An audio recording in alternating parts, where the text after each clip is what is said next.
Hola, ¿cómo están? Bienvenidos a este segundo conversatorio sobre temas de espiritualidad y ancestralidad. En la oportunidad pasada habíamos comentado que comenzaríamos a tratar diferentes temas relevantes sobre espiritualidad, esoterismo, misticismo y creemos que es importante que comencemos por hablar de qué es la espiritualidad, de qué se trata esta búsqueda y cuáles son las visiones que existen alrededor de este tema. Cuando se habla de espiritualidad o esoterismo, se tiende a pensar en un sistema de creencias, rituales o costumbres que se adoptan como ciertas por un individuo, es decir, que son asumidas por fe. Esto quiere decir que estas creencias no son comprobables y se alejan del dominio de la realidad.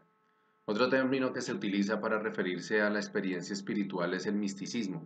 que su definición es algún tipo de experiencia de unión del alma humana con lo sagrado, que es difícil de alcanzar por definición y que también otras corrientes como el budismo utilizan el misticismo para referirse al conocimiento y perfeccionamiento de sí mismo. La cuestión es que en cualquier caso la experiencia espiritual se ha desconectado totalmente de la experiencia material, como si fueran dos universos independientes que no pudieran existir simultáneamente, o como si solamente la materia hiciera parte de la realidad y el espíritu se tratara de una ilusión. Pero los últimos descubrimientos en física cuántica, que seguramente ustedes habrán de pronto oído en algún momento, eh, y, y razonando sobre cuál es la esencia de la realidad, pues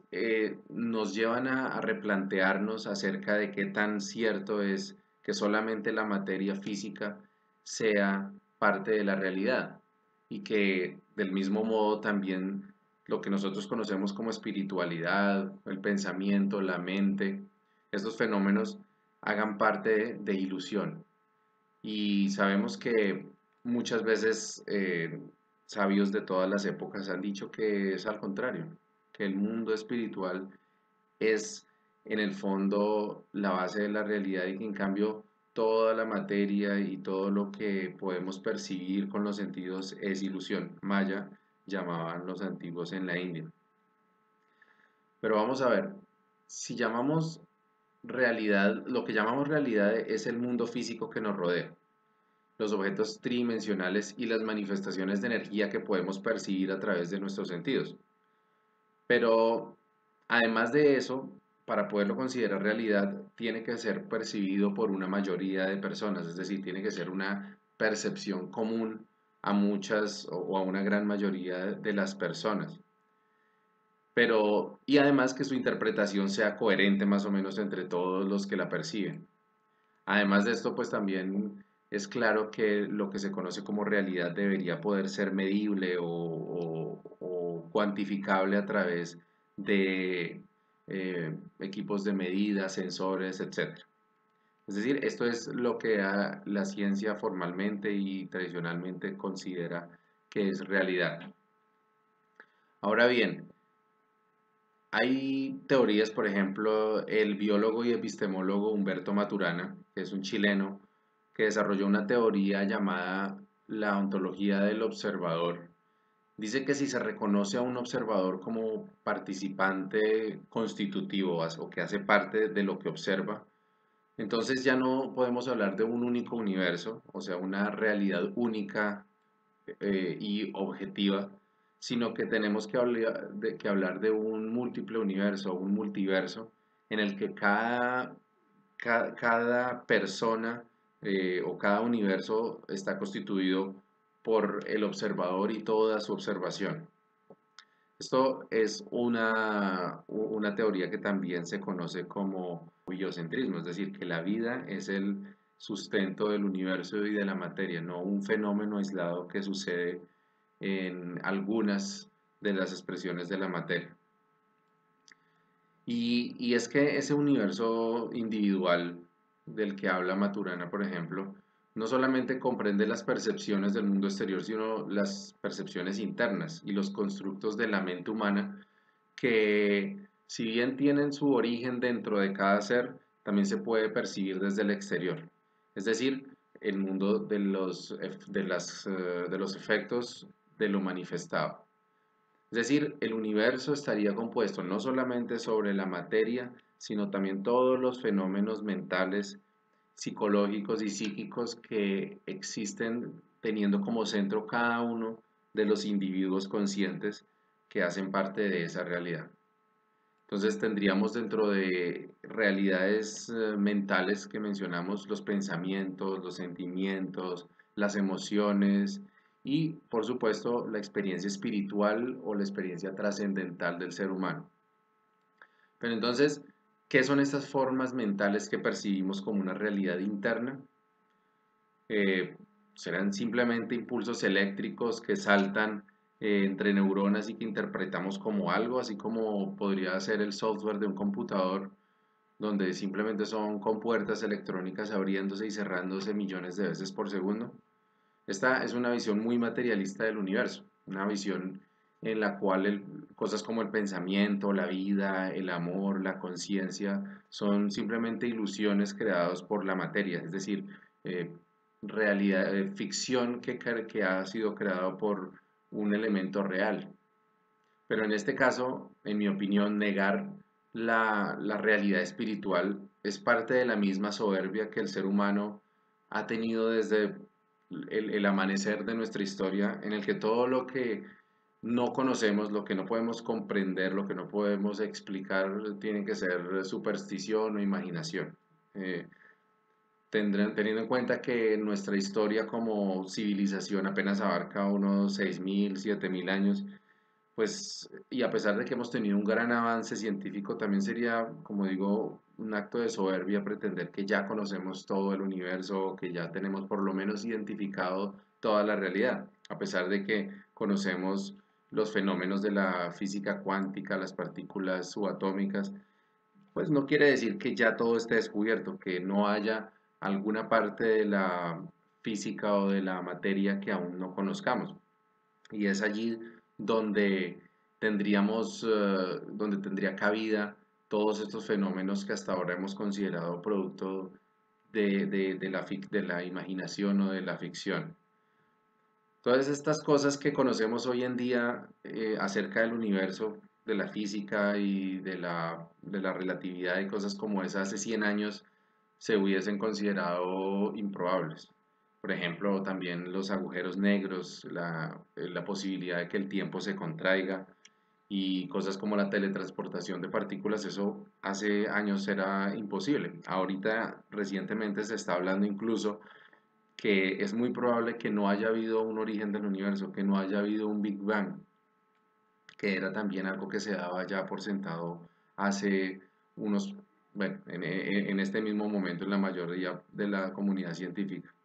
Sin embargo, el asunto es que la comunidad científica, la ciencia, lleva toda su historia dirigiéndose hacia afuera, hacia la materia. Incluso cuando se analiza el interior, se limita a la observación de órganos, a la medición de impulsos eléctricos, a captar movimientos, pero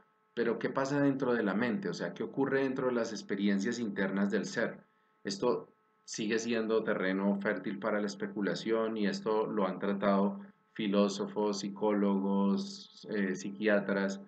que se han dedicado a analizar el comportamiento humano y de hecho lo han hecho más hacia afuera también, hacia el comportamiento de otras personas, de otros seres, pero no se llega al grado de experimentación y de estudio que sí se ha logrado con la investigación de la materia, por ejemplo. Pero ¿por qué es esto? Por qué se da que el ser humano no haya llegado al mismo nivel de experimentación e investigación sobre los fenómenos internos que como sí lo hace con los fenómenos externos o de la materia, básicamente porque la experiencia espiritual pertenece al mismo universo de la realidad material, pero no a la misma dimensión. Es decir, somos seres multidimensionales que vivimos en un universo multidimensional, del cual hacen parte tres dimensiones espaciales más el tiempo como una cuarta dimensión y un número aún indeterminado de dimensiones que existen simultáneamente y a través de las cuales existimos. Esto no solamente es teoría esotérica o mística, sino que incluso la teoría de las supercuerdas, que es una de las posibles explicaciones de la realidad subatómica, pues también lo dice. Y es que aquí, así como una sombra es la proyección en dos dimensiones de un objeto tridimensional, es decir, una persona se atraviesa ante la emisión de luz y se proyecta una sombra que es de dos dimensiones. De esa misma forma, se cree que también nuestra realidad tridimensional puede ser una proyección de fenómenos que están ocurriendo en dimensiones superiores, que están ocurriendo en este momento, en este mismo lugar, pero que no podemos percibir a través de los sentidos, que solamente nos alertan sobre el espacio, es decir, sobre los fenómenos físicos, y de hecho el tiempo como dimensión tampoco la podemos percibir físicamente. De hecho, es nuestra mente la que nos permite percibir el tiempo como una sucesión de eventos, aunque en la realidad no hay tal, no hay una sucesión de eventos. Si lo pensamos bien, lo único que existe es el tiempo presente, pero nuestra mente, que recuerda los eventos pasados y que se proyecta hacia eventos del futuro, pues sí tiene la capacidad de crear la ilusión del tiempo para que lo podamos percibir. Y esto es así porque el mundo físico, el sonido y el electromagnetismo son vibraciones de energía, es energía en movimiento que pertenecen a un aspecto denso de la realidad. Es decir, podemos percibir objetos porque es energía en un grado muy denso que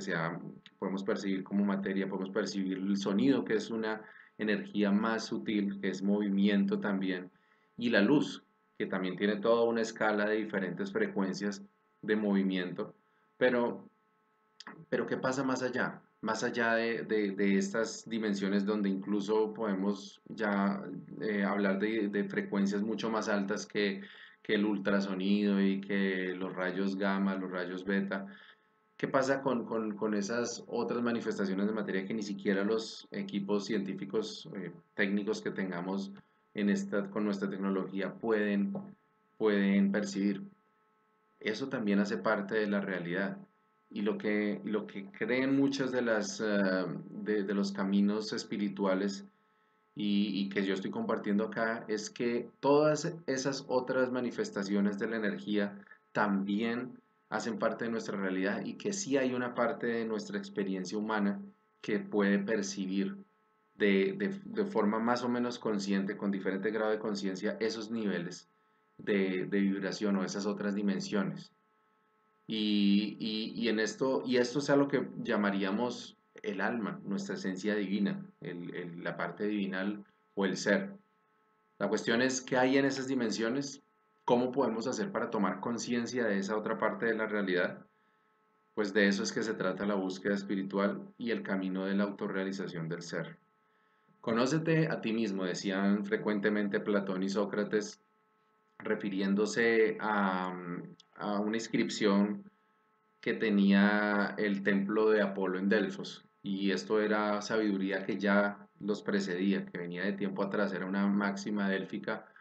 que se refería al conocimiento de sí mismo, pero en todos los niveles,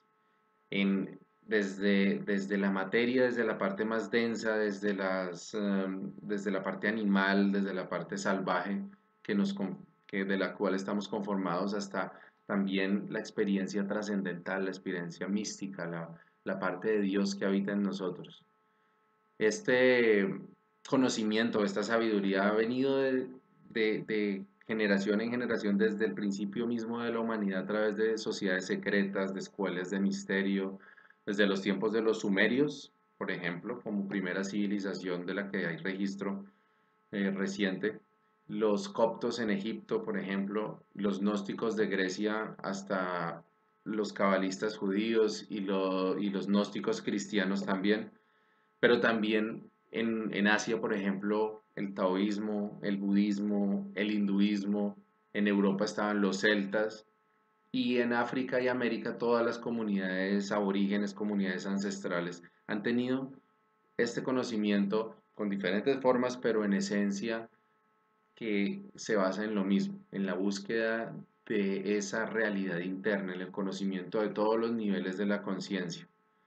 El conocimiento de sí mismo es a la vez el conocimiento de la vida y la muerte, la sabiduría suprema, la experiencia de la divinidad y también encontrar el propósito de nuestra existencia.